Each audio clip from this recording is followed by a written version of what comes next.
আজ বরিশাল ও ফরিদপুরে যাচ্ছেন তারেক রহমান। বরণে প্রস্তুত দক্ষিণের জনপদ। কুড়িগ্রাম সহ 4 জেলায় ভোটের প্রচারে যাবেন জামায়াতের আমির।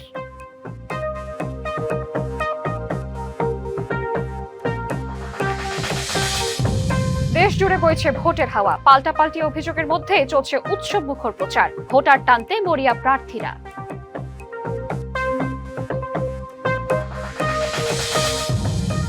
অবৈধ অস্ত্রের অবাধ প্রবেশে নিরাপত্তা নিয়ে সংশয়ে সিলেটের সংসদ সদস্য প্রার্থীরা। নির্বাচন ঘিরে সীমান্ত এলাকায় তৎপর আইন শৃঙ্খলা বাহিনী। এবং চট্টগ্রাম বন্দরে চলছে অনির্দিষ্টকালের কর্মবিরতি। ইজারা দেওয়ার সিদ্ধান্ত বাতিল না করা পর্যন্ত কর্মসূচি চালিয়ে যাওয়ার ঘোষণা। দেখছিলেন মার্কেন্টাইল ব্যাংক ডিবিসি সারা বাংলা সংবাদ শিরোনাম। এবার জানাবো খবরের বিস্তারিত। আপনাদের সাথে আছে আমি সুমাইয়া আফরিন শ্রাবন্তী। বরিশালের বেলস পার্ক মাঠে বিএনপি নির্বাচনী জনসভায় বক্তব্য রাখবেন তারেক রহমান। এরই মধ্যে দলীয় নেতা কর্মী আর সাধারণ মানুষের ভিড় জমাচ্ছে সমাবেশ স্থলে। বিস্তারিত জানাতে যুক্ত হচ্ছেন সহকর্মী আনোয়ার হোসেন।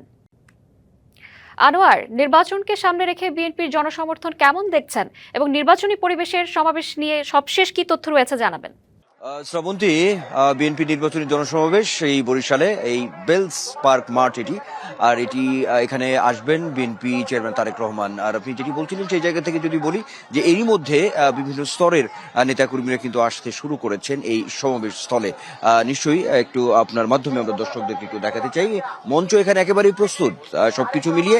আর এক দক্ষিণের জনপদ, উচ্ছ্বাস উদ্দীপনার কমতি নেই নেতাকর্মীদের মধ্যে আমরা দেখেছি। আর একটি বিষয় যে এই অঞ্চলটি মূলত বিএনপির অন্যতম একটি ঘাঁটি বা দুর্গ হিসেবে কিন্তু বলেই পরিচিত।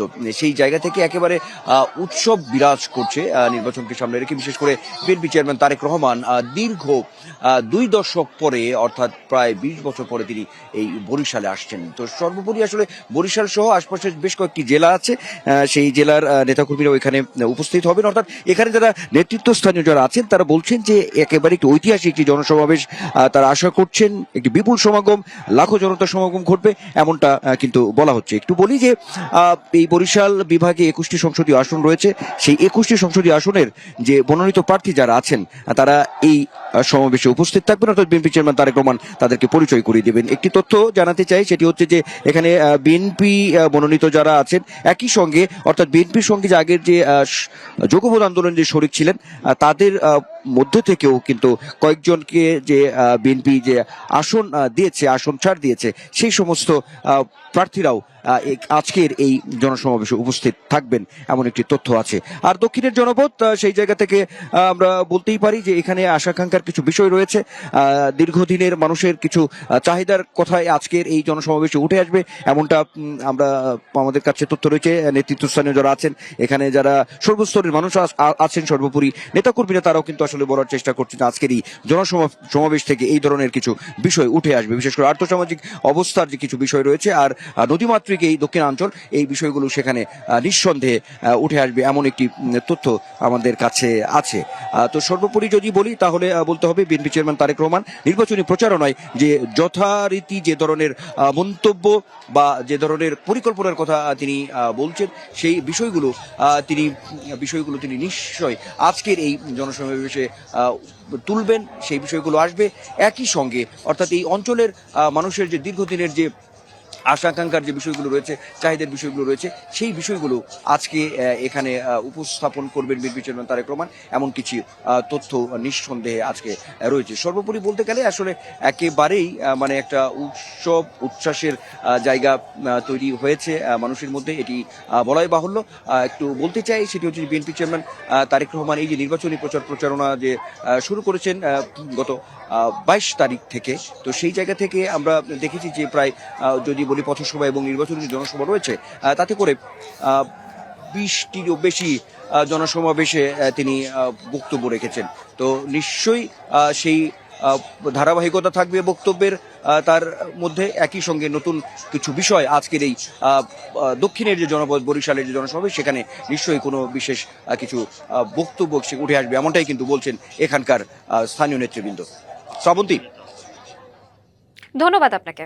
রাজবাড়ীতে নির্বাচনী প্রচারণার খবর জানাতে সরাসরি যুক্ত হচ্ছেন সহকর্মী দেবাশিস বিশ্বাস। দেবাশিস, নির্বাচনী প্রচারণা কেমন দেখছেন? এছাড়াও ভোটারদের ভাবনা কি, সবকিছু মিলিয়ে একটু জানাবেন। শ্রাবন্তী, আমরা এই মুহূর্তে রয়েছি রাজবাড়ী জেলার বালিয়াকান্দি উপজেলাতে। রাজবাড়ীতে 2টি সংসদীয় আসন, রাজবাড়ী 1 এবং রাজবাড়ী 2। আমরা এই মুহূর্তে রাজবাড়ী 2 আসনে বালিয়াকান্দি উপজেলাতে রয়েছি। এখানে গণ অধিকার পরিষদ মনোনীত প্রার্থী তিনি গণসংযোগ করছেন সকাল থেকে। ভোটারদের মধ্যে নির্বাচন যতই ঘনিয়ে আসছে ততই কিন্তু উৎসাহ উদ্দীপনা বিরাজ করছেন ভোটারদের মাঝে। আমরা এই প্রার্থীর কাছে শুনবো আসলে তার প্রচারণার খবর। একটু বলবেন কেমন সাড়া পাচ্ছেন? জি আলহামদুলিল্লাহ, ধন্যবাদ আপনাদের মাধ্যমে দেশবাসীকে দেখার জন্য। আলহামদুলিল্লাহ, আমরা ইয়াং জেনারেশন হিসাবে আমরা ব্যাপক একটি সাড়া পাচ্ছি। যেহেতু আমি ইয়াং, আমাদের এই যে একটি জুলাই হয়েছেন এটা পুরোপুরি ঘটিয়েছে আপনার ইয়াং জেনারেশন। সেই ক্ষেত্রে আমরা যখন মাঠে আসছি আমাদের তারা পেয়ে, ইয়াং জেনারেশন আমাদেরকে পেয়ে ভাই বা দোস্ত এভাবেই কথা বলে আমাদেরকে বুকে জড়িয়ে নিচ্ছে এবং আমাদের সাথে কাঁধে কাঁধ মিলে কাজ করছে। এরপর যখন আমাদের যারা মুরব্বী আছে, দেখেন এখানে অনেকগুলো মুরব্বী আছেন, এই মুরব্বী ওনাদের ছেলেদের বয়সী আমরা, তো ওনারা আমাদেরকে ওনাদের ছেলে হিসাবেই গ্রহণ করছে এবং আমাদের কাঁধে কাঁধ মিলে আমাদের সঙ্গে কাজ করছে। এক কথা বলতে গেলে চমৎকার, মানে সব থেকে বেশি সারা আমি পাচ্ছি রাজবাড়ী 2 আসনের। এই যে আপনি বিভিন্ন সময় কৃষি নিয়ে একটি কথা বলে থাকেন, কৃষকদের জন্য আসলে আপনার বার্তা কি? দেখেন, আমাদের রাজবাড়ী 2 আসন এমন একটি জায়গা যেখানে 90% কৃষক, এবং এই 90% কৃষকের জন্য আজ পর্যন্ত এখানে কোনো এমপি বা মন্ত্রী একটা হিমাগার তৈরি করে নাই কৃষকদের জন্য। যার পরিপ্রেক্ষিতে আমরা দেখেছি যে আপনার এখানকার যত কৃষক আছে, এই যে আমাদের সারের বস্তা 1300 টাকা সারের বস্তা, সেটা 2000, 3000, এমনকি 3300 টাকা পর্যন্ত তাদের কাছ থেকে নিচ্ছে। আবার এই কৃষকেরা যখন আপনার কোনো তাদের ফসল বাজারে বিক্রি করতে যাচ্ছে তখন 2 থেকে 3 কেজি ধলতার নামক একটি প্রথা তারা এই দিতে বাধ্য হচ্ছে। প্রচারণা আসলে আপনি বাধা পাচ্ছেন কিনা, মাঠের যে সমতা সেটি কেমন আছে? আলহামদুলিল্লাহ, অনেক সময় ভালো পাচ্ছি, বাট আমরা খুব হতাশ। ইতিমধ্যে আপনারা জানতে পারছেন যে আমরা একটা গণসংযোগ ছিল এবং আমাদের একটা পথসভা ছিল। আমরা যখন মাঠে গেছি 2টা গেট ছিল মাঠে, তো আমাকে দেখছি যে অপরিচিত কিছু লোক ওই 2টা মাঠে এসে গেটের সামনে দাঁড়িয়েছিল এবং আমাদের নেতাকর্মী এবং সাধারণ মানুষ যারা ছিল, যারা আসতে যাচ্ছিল, তাদেরকে ভিতরে ঢুকতে দেওয়া হয়নি। এই অভিযোগে কিন্তু আপনারা দেখতে পাচ্ছেন যে তাৎক্ষণিক যে বালিয়াকান্দি থানার যে ইনচার্জ অফিসার ছিলেন ওসি, উনি তাৎক্ষণিক এসে ব্যাপারটাকে মিটেড করছে। তো আমাদের সাথে কথা বলছিলেন যে গণ অধিকার পরিষদ মনোনীত প্রার্থী, তিনি প্রচারণার বাধা দিচ্ছিলেন, তবে ভোটারদের মাঝে ব্যাপক উৎসাহ উদ্দীপনা কিন্তু বিরাজ করছে। শ্রাবন্তী। দেবাশিস, আপনাকে ধন্যবাদ। ঝালকাঠি নির্বাচনী প্রচারণার খবর জানাতে সরাসরি যুক্ত হচ্ছেন সহকর্মী অলোক সাহা। অলোক, প্রার্থীদের প্রচারণার খবর এবং সেখানকার ভোটারদের ভাবনা কি, সবকিছু মিলিয়ে জানাবেন। শ্রাবন্তী, সারা দেশের মতো দক্ষিণের জেলা ঝালকাঠিতেও কিন্তু প্রচারণায় ব্যস্ত সময় পার করছেন প্রার্থীরা। ভোটারদের দ্বারে দ্বারে গিয়ে দিচ্ছেন নানা রকমের প্রতিশ্রুতি। আমরা যদি একটু বলি, ঝালকাঠি জেলায় 2টি সংসদীয় আসন রয়েছে। ঝালকাঠি সদর এবং নলছিটি উপজেলা নিয়ে গঠিত ঝালকাঠি 2 আসন, অপরদিকে রাজাপুর এবং কাঠালিয়া নিয়ে গঠিত ঝালকাঠি 1 আসন। ঝালকাঠি 2 আসনে কিন্তু আমরা দেখতে পাচ্ছি এখন পর্যন্ত 8 জন প্রার্থী কিন্তু মাঠে রয়েছেন। তারা কিন্তু সকাল থেকেই গভীর রাত পর্যন্ত ভোটারদের দ্বারে দ্বারে গিয়ে নানা রকমের প্রতিশ্রুতি দিচ্ছেন। অপরদিকে ঝালকাঠি 1 আসনে রয়েছেন 10 জন প্রার্থী। তো আমরা এই মুহূর্তে রয়েছি ঝালকাঠি শহর এলাকায়। আমাদের সাথে রয়েছেন বাংলাদেশ জামাত ইসলাম মনোনীত প্রার্থী শেখ নেয়ামুল করিম। তিনি সকাল থেকেই কিন্তু ভোটারদের দ্বারে দ্বারে গিয়ে বিভিন্ন রকমের প্রতিশ্রুতি দিচ্ছেন এবং ভোটারদের মন জয় করার জন্য চেষ্টা করছেন। আমরা তার কাছ থেকে একটু শুনবো তার ভাবনা। আপনি নিশ্চয়ই সকাল থেকেই বিভিন্ন ভোটারদের দ্বারে দ্বারে গিয়ে আপনার বিভিন্ন প্রতিশ্রুতি দিচ্ছেন, কিরকম সাড়া পাচ্ছেন? ধন্যবাদ। আমি শেখ নেয়ামুল করিম, 11 দল সমর্থিত এবং বাংলাদেশ জামাতের মনোনীত প্রার্থী। আমি বিএম কলেজ ছাত্র সংসদে নির্বাচিত ছিলাম। আমি ঝালকাঠির মানুষের পাশে ইতিপূর্বেই বিভিন্ন সামাজিক কর্মকাণ্ডে আমি সম্পৃক্ত ছিলাম। ঝালকাঠি একটি অনুন্নত জনপদ। এখানকার কৃষি শিল্প সকল ক্ষেত্রে একটি উন্নতির দিকে এগিয়ে নিয়ে যাওয়ার জন্য অনেক কাজ অসমাপ্ত রয়েছে।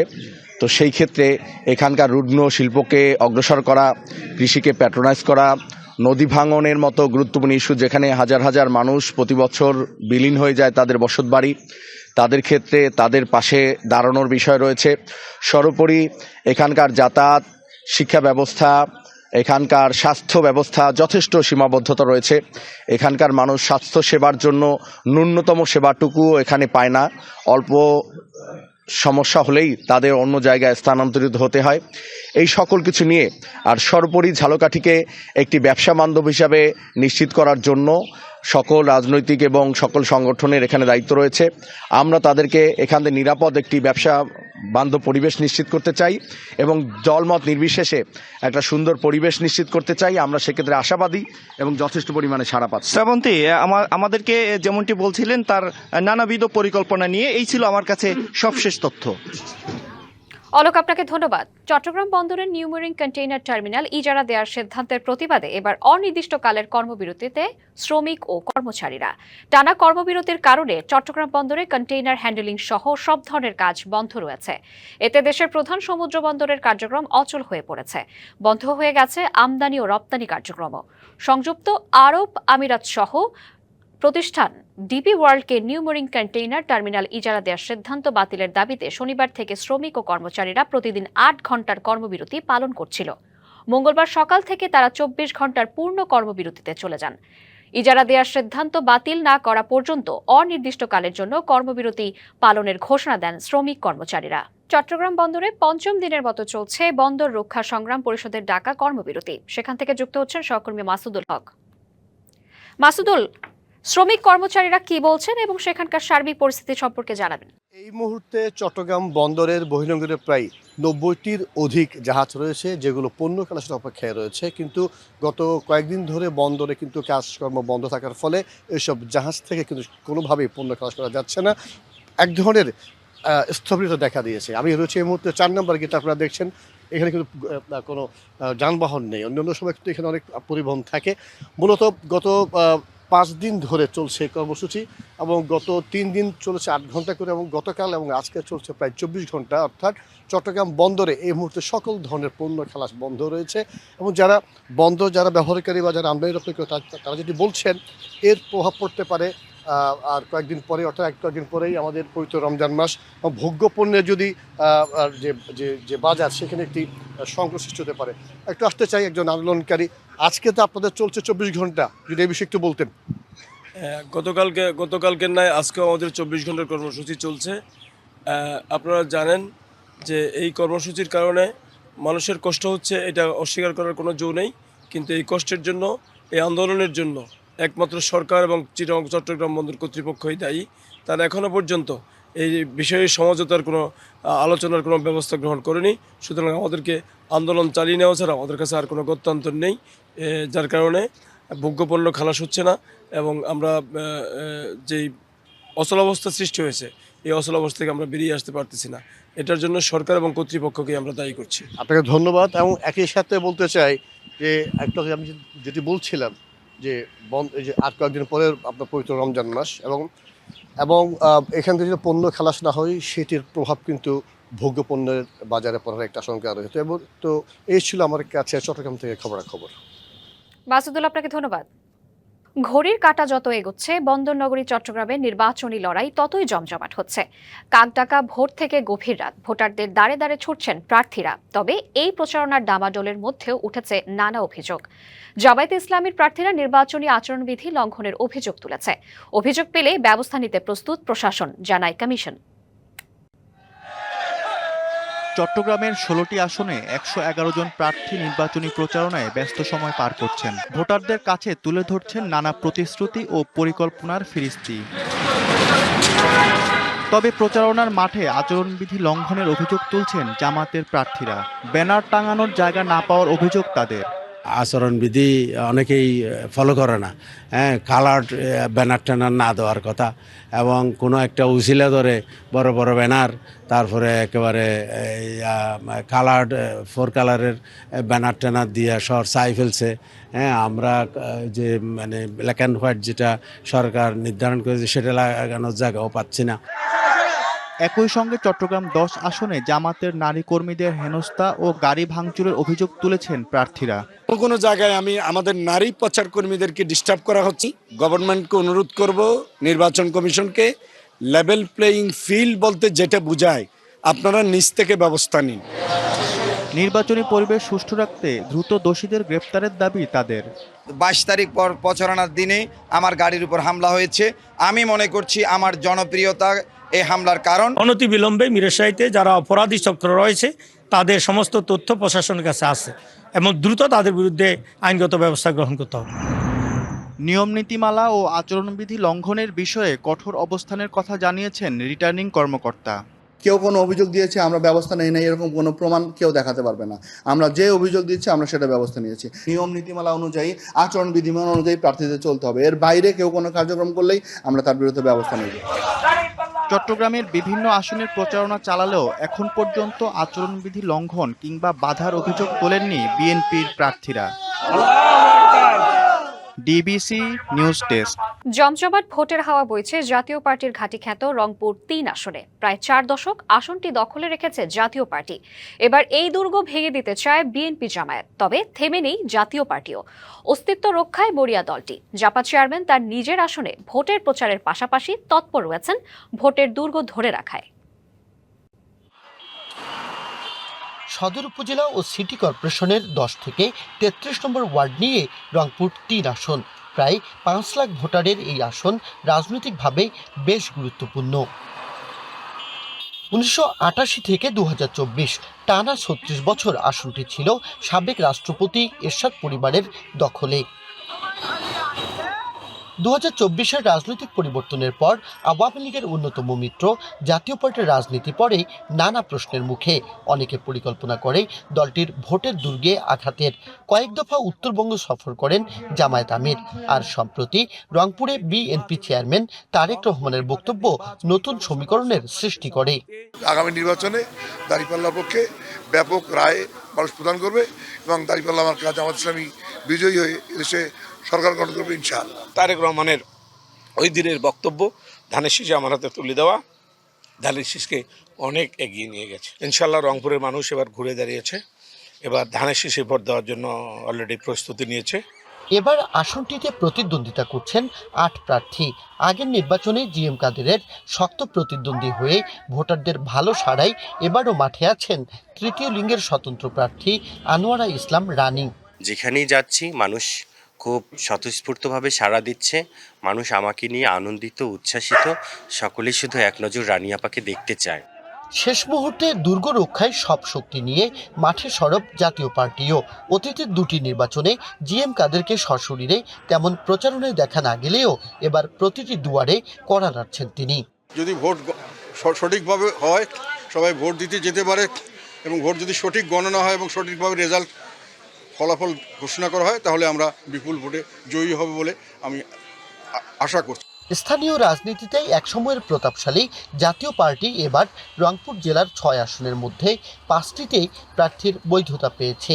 এর মধ্যে 2-1টিতে ছাড়া অন্যগুলোতে প্রচারণায় কিছুটা পিছিয়ে প্রার্থীরা। Majed Masud, DBC news, Rangpur. সীমান্তবর্তী সিলেটে নির্বাচন কেন্দ্রিক নিরাপত্তা ইস্যুতে এখনও শঙ্কা ও সংশয়ে সংসদ সদস্য প্রার্থীরা। সম্প্রতি সীমান্ত এলাকা থেকে বেশ কিছু অস্ত্র ও বিস্ফোরকের চালান আটক করে বিভিন্ন বাহিনী। এ পরিস্থিতিতে নির্বাচন বানচালে অবৈধ অস্ত্র ব্যবহার হতে পারে বলে মনে করছেন প্রার্থীরা। যদিও সতর্ক অবস্থানে রয়েছে প্রশাসন। পুলিশের পাশাপাশি সেনাবাহিনী, র্যাব ও বিজিবির তৎপরতা বাড়ানো হয়েছে। সম্প্রতি সুনামগঞ্জ থেকে 280 রাউন্ড শটগানের কার্তুজ সহ 2জনকে গ্রেফতার করে র্যাব। এছাড়াও জৈন্তাপুরের একটি পরিত্যক্ত বাসা থেকে 20টি পাওয়ার জেল বিস্ফোরক এবং 10টি ডেটোনেটর সহ একটি পাইপ গান উদ্ধারের কথা জানায় সংস্থাটি। এভাবে প্রায়শই উদ্ধার হচ্ছে ছোটখাটো বিস্ফোরক ও অস্ত্র। সূত্র বলছে, থানা থেকে লুট হওয়া অস্ত্রের 20% এখনও উদ্ধার হয়নি। নির্বাচন সামনে রেখে বিষয়টি ভাবাচ্ছে সিলেটের বিভিন্ন রাজনৈতিক দলের প্রার্থীদের। তাদের মতে নির্বাচন নিয়ে ষড়যন্ত্র এখনও চলছে। এক্ষেত্রে অন্য দেশের এজেন্ট হিসেবেও কাজ করছে কেউ কেউ। জামায়াতে ইসলামী মনে করে নির্বাচন ঘিরে ষড়যন্ত্র এখনও চলমান। একটা গ্রুপ এই নির্বাচনকে বানচাল করার জন্য আপনার চেষ্টা করছে। আইন শৃঙ্খলা বাহিনী এবং আর্মি বিশেষ করে যে উদ্যোগ নিচ্ছে, এটা শক্ত করে এই ধরনের ষড়যন্ত্র কোনো কিছু করতে পারবে না ইনশাআল্লাহ। অনেক আছে যারা অন্য দেশের এজেন্ট হিসাবে কাজ করতেছে। এদের কাছে নিশ্চয়ই অনেক অবৈধ অস্ত্র রয়েছে। ভোটারের নিশ্চয়তা, নিরাপত্তার স্বার্থে যে দলেরই হোক, এটা he should be punished. RAB জানায়, সিলেটে 2024 সালের 5 আগস্টের পর থেকে এ পর্যন্ত মোট 78টি পৃথক অভিযানে 122টি অস্ত্র উদ্ধার ও 15 জনকে গ্রেফতার করেছে সংস্থাটি। নির্বাচনে আইন শৃঙ্খলা রক্ষায় সর্বোচ্চ প্রচেষ্টা তাদের। আমাদের সংখ্যা সীমিত, বাট স্টিল আমরা এই মাদক এবং এই অস্ত্র উদ্ধারে আমাদের সর্বাধিকার এবং সর্বোচ্চ অগ্রাধিকার দিচ্ছি এবং আমাদের গোয়েন্দা দল সর্বোচ্চ তৎপর রয়েছে। সীমান্তবর্তী এলাকাতে বিশেষ গুরুত্ব দিয়ে কার্যক্রম চালাচ্ছে বিজিবিও। কোনো ধরনের চোরাচালান, অবৈধ অনুপ্রবেশ, মাদক ও অস্ত্র পাচার নির্বাচনকে যেন বিরূপ প্রভাব ফেলতে না পারে সে বিষয়ে বিজিবি অতিরিক্ত সতর্কতা ও তৎপরতার সাথে দায়িত্ব পালন করছে। নির্বাচনে যে কোনো ধরনের অপ্রীতিকর পরিস্থিতি এড়াতে এরই মধ্যে সিলেটের সামরিক, বেসামরিক ও আইনশৃঙ্খলা বাহিনীর সঙ্গে বৈঠক করেছেন সেনাপ্রধান। সীমান্ত এলাকা সরেজমিনে পরিদর্শন করে দিয়েছেন দিক নির্দেশনাও। প্রত্যুষ তালুকদার, ডিবিসি নিউজ, সিলেট। এবারই প্রথম সংসদ নির্বাচনের দিন অনুষ্ঠিত হবে গণভোট, যেখানে জুলাই সনদ বাস্তবায়ন, সংবিধান সংস্কারের মতো রাষ্ট্রীয় গুরুত্বপূর্ণ বিষয়ে সিদ্ধান্ত দেবে জনগণ। নির্বাচন নিয়ে আলোচনা তুঙ্গে থাকলেও গণভোট সম্পর্কে পর্যাপ্ত ধারণা নেই হবিগঞ্জের সাধারণ ভোটারদের। সচেতনতার অভাবে হ্যাঁ কিংবা না কোনটিতে দেবেন ঠিক টিক চিহ্ন, সেই সিদ্ধান্তে পৌঁছাতে পারছেন না অনেকে। জাতীয় সংসদ নির্বাচন সামনে রেখে প্রচারণায় মুখর হবিগঞ্জের হাটবাজার গ্রাম থেকে পাড়া মহল্লা। উন্নয়নের প্রতিশ্রুতি আর নানা পরিকল্পনা নিয়ে ভোটারদের কাছে যাচ্ছেন প্রার্থী ও কর্মী সমর্থকরা। তবে একই দিনে অনুষ্ঠিত হতে যাওয়া গুরুত্বপূর্ণ গণভোট যেন একেবারেই আড়ালে। মাঠ পর্যায়ে নেই তেমন প্রচারণা। আমরা তো বুট যারা মার্কা পাইছি, মার্কা বুট যারা অনহানা বুট যেটা আইছে ওইটা আমরা বুঝলাম না, আমরা না বুঝা বুট কেমনে দিমু এটা কোনটা আছে কিতা হার না, এটা তো সরকারে না জানাইলে আমরা কিলা কান দিমু বুঝছেন, জানাইলে তো আমরা মনে করো দিতে পারবো। সচেতনতার অভাবে হ্যাঁ কিংবা না কোনটিতে ভোট দেবেন সিদ্ধান্ত নিতে পারছেন না বেশিরভাগ ভোটার। হ্যাঁ না বুটটা আমরা জানি না, কিন্তু এটা তো আমরা টেকছি, আমরা বুটার আমরা টেকছি, আমরা তো এটা বুঝিও না। গণভোট সম্বন্ধে আমরা জানি না, এটা আমরা পারতাম না, এটা আমরা বুঝিও না, দিতামও পারতাম না। দিছে না, আমরা জানি না, এটা আনা উত্তর দিয়ে এটা আমরা দেখছিও না। এটা যদি আমরা দেখতাম আমরা দিতাম, নাইলে আমরা পারতাম না, এটা দিতাম। জেলা প্রশাসন ও তথ্য অফিসের উদ্যোগে নিয়মিত প্রচার চালানোর কথা বলছে প্রশাসন। নির্বাচন কমিশন যেমন, সরকার নির্বাচন কমিশন যেমন প্রস্তুতি গ্রহণ করেছে, আমরাও কিন্তু তাতে পিছিয়ে নেই, যাতে জনগণ, সাধারণ ভোটাররা তার স্ব ভোট কেন্দ্রে উৎসবমুখর পরিবেশে আসেন এবং তাদের এই যে ভোটাধিকার থেকে 15 বছর বাংলাদেশের মানুষ বঞ্চিত, সেই ভোটাধিকার জন্য স্বাধীনভাবে একেবারে অবাধ সুষ্ঠু পরিবেশে তারা সেই ভোটাধিকার প্রয়োগ করতে পারেন, সেটি আমরা প্রচারণা চালিয়ে যাচ্ছি। এটি ব্যাপ্তি দিনকে দিন আরো বৃদ্ধি পাবে। হবিগঞ্জের 4টি সংসদীয় আসনে মোট ভোটার 18,09,892 জন। প্রান্তিক পর্যায়ে গণভোটের বিষয়ে জানাতে সরকারি ও রাজনৈতিক সব পক্ষের সমন্বিত উদ্যোগের তাগিদ সচেতন মহলের। DBC news desk. ডিবিসি সারা বাংলা সংবাদে এই ছিল এখনকার মতো। ডিবিসি নিউজের সংবাদগুলো পড়তে ভিজিট করুন dbcnews.tv আর ভিজিট করুন ডিবিসি নিউজের ফেসবুক পেজ এবং ইউটিউব চ্যানেল। ডিবিসির সঙ্গেই থাকুন।